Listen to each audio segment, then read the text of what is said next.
ఈరోజు మనం master your time master your life అనే పుస్తకాన్ని గురించి తెలుసుకుందాం. రచయిత బ్రయాన్ ట్రేసీ.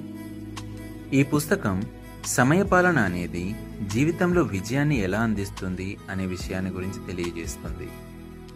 మన జీవితంలో వివిధ రకాల పనులకు వివిధ రకాల సమయాలనేది అవసరం. రచయిత చెప్పేది ఏంటంటే 24 గంటల సమయాన్ని 10 రకాలుగా విభజించి వాడితే విజయం, ఆరోగ్యం మరియు సంతోషం మీ సొంతమవుతాయి. Strategic planning and goal setting time. ఇది మీ భవిష్యత్తును నిర్ణయించే సమయం. ఈ సమయంలో మీరు స్పష్టమైన లక్ష్యాలను నిర్దేశించుకోవాలి. Productive time. ఇది అత్యంత విలువైన పనులు చేసే సమయం. ఈ సమయంలో ఫోన్, సోషల్ మీడియా వంటి ఆటంకాలను పక్కన పెట్టి కేవలం ఫలితాలనిచ్చే పనులపై దృష్టి పెట్టాలి. Income improvement time. మీ జీతం లేదా లాభాలను పెంచే పనుల కోసం ఈ సమయాన్ని కేటాయించాలి. కొత్త స్కిల్స్ నేర్చుకోవడానికి దీన్ని వాడాలి. Spare time. చాలామంది ఖాళీ సమయాన్ని టీవీ లేదా నిద్రతో వృధా చేస్తారు. విజేతలు ఈ సమయాన్ని చదవడానికి, కొత్త విషయాలు నేర్చుకోవడానికి ఉపయోగిస్తారు. Work time.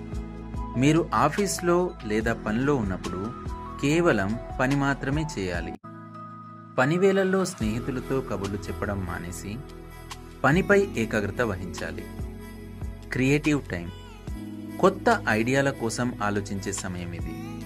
ఏదైనా సమస్యకు పరిష్కారం కనుగొనడానికి లేదా కొత్తగా ఏదైనా సృష్టించడానికి ప్రశాంతంగా ఆలోచించాలి.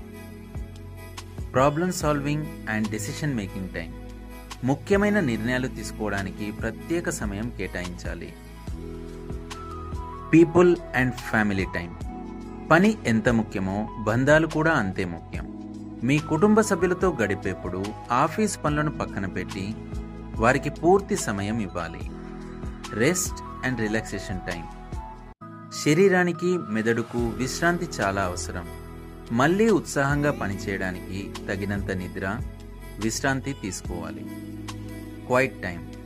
రోజు కొంతసేపు ఒంటరిగా, మౌనంగా గడపాలి. ఇది మానసిక ప్రశాంతతను ఇస్తుంది. చివరగా, ఈ పుస్తకం మనం సమయాన్ని ఆదా చేయలేము, కేవలం దాన్ని ఎలా ఖర్చు చేయాలో మాత్రమే నిర్ణయించుకోగలమని వివరిస్తుంది. Thank you.